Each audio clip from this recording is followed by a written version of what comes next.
Hello, pretty. No denying that that's sort of in a state of disrepair. And honestly, it's just a blanket statement for just about everything I own. Running through the list very quickly, the hub on the Vigorelli, toast. Rocks back and back, side to side, but I don't care. I want to ride it today. New bearings on the way. I decided to go ceramic. Friend Lindsay's bikes, I've had them forever. Swapping parts between the two, making sure they work really well. I've had them for way too long, so I'm gonna have to get those done. My mountain bike, the tubeless setup that I used, the electrical tape, well, it broke through because it didn't really love 50 PSI. That was months ago. Poseidon, not bad. Tricross is actually in really rough shape. You just haven't seen it in a long time. Also, my backyard needs to be cleaned up really badly. And the lawn needs to be mowed. You know, adult stuff.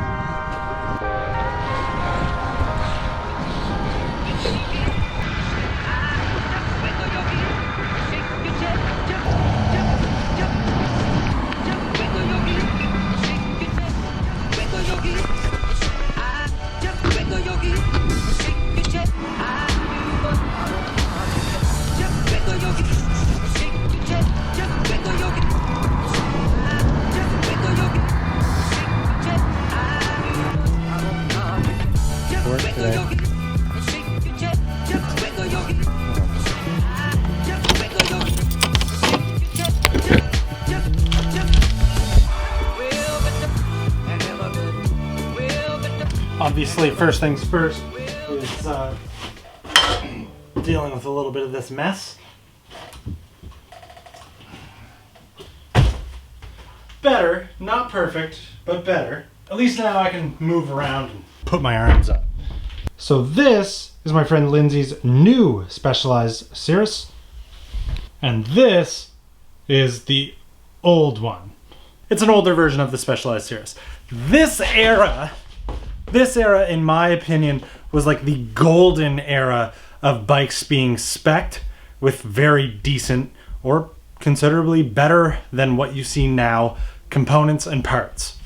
Hence the reason why I'm actually working on both of these bikes. I'm kind of taking all of the parts that I feel that I would like to see on the new frame set, go from that one to this one, and then swapping between the two so that they're both still usable, but the one that's going to be the primary bike is going to have all the parts that I'm going to want to work on later, along with the parts that I feel better about. It should really come as no surprise that the Pacellas came over from the old bike.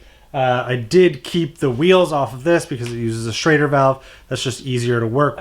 Somehow in shipping, the brake noodle here got pinched. So I'm going to replace that with one that I have here. Thankfully, I have one.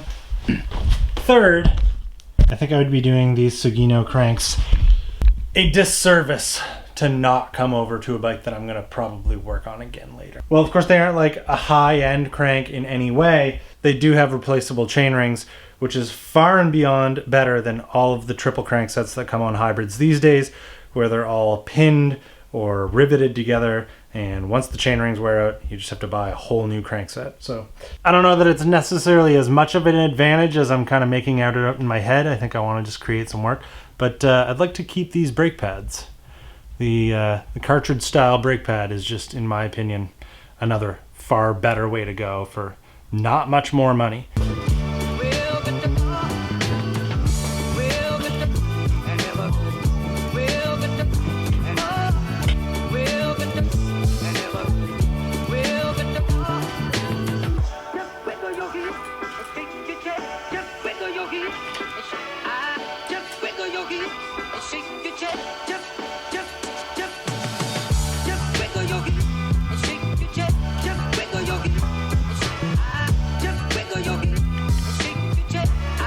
And project one done. Old bike.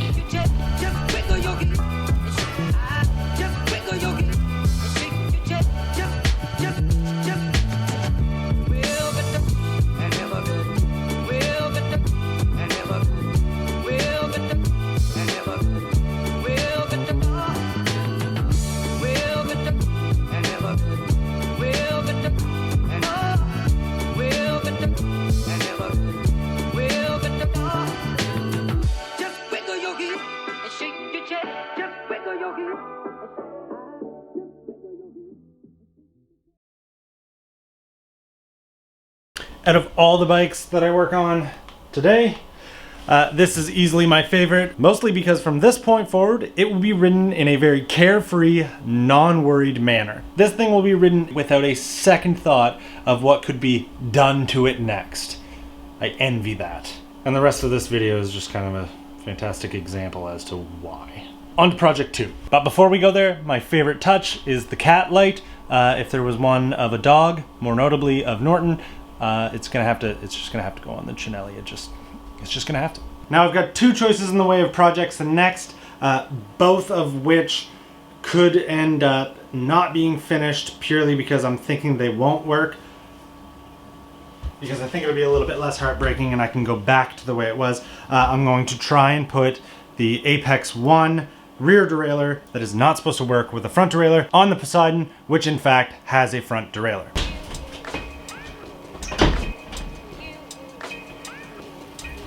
Front wheel's still holding strong. Now, swapping a derailleur is certainly a quicker job for sure. I should be able to do this particular project start to finish in, I would assume, less than 10 minutes. Though I'm hoping I didn't just jinx myself.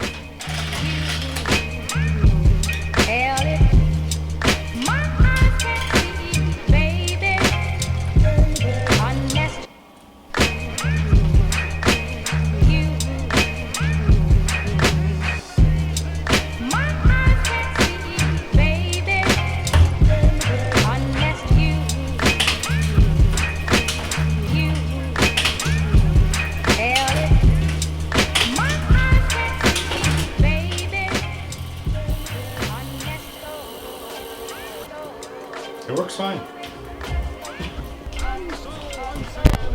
I spoke too soon. What does happen when you are running a front derailleur on this bike and you shift it is the distance and the B limit changes so much that it compromises shifting in one way or another. When you're in the small ring, there's not enough B tension, or the other way around. If there's enough B tension when you've got it in the small ring, then when you shift to the big ring, the gap becomes so big between the top pulley and the cogs that shifting is just, it's not good. It's not exactly possible to tune between the two. It's one or the other. So that's why it needs to be one by specific. Like I said, I'm just going to leave it alone. I'm going to ride it the way it is for right now anyway until I get a narrow wide for this crankset and call it a day.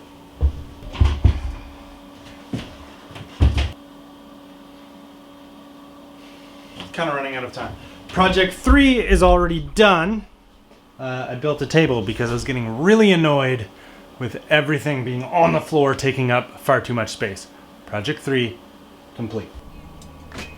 Project 4 is actually right there. I'm sure that some of you would be familiar with what one of these is. This is an auxiliary fuel tank for testing your motorcycle when your fuel tank's not on it. They're really expensive to buy.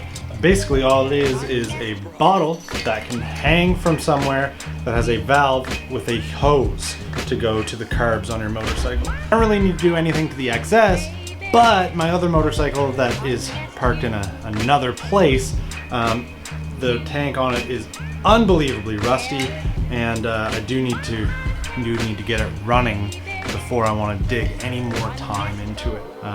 It involved drilling a hole and JB welding my valve into it so that it doesn't leak. This will be ready, well, it's probably ready now, but I'm gonna give the JB weld some time to harden up so that I don't get a leak. Motorcycle stuff.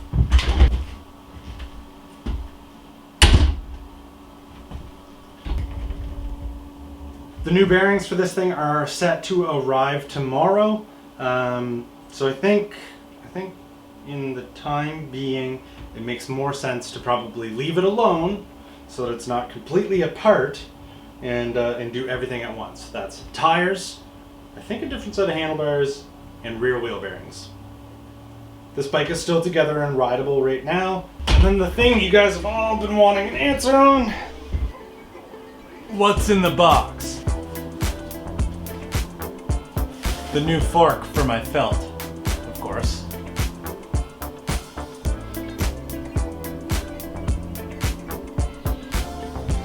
This still needs one part that I know it's going to need, but I also think that revamping and rebuilding my mountain bike probably also deserves its own complete video. So yeah, easily the most fancy thing I've ever owned. So mountain bike season really needs to start soon because our trails are actually starting to dry. They're still not quite ready.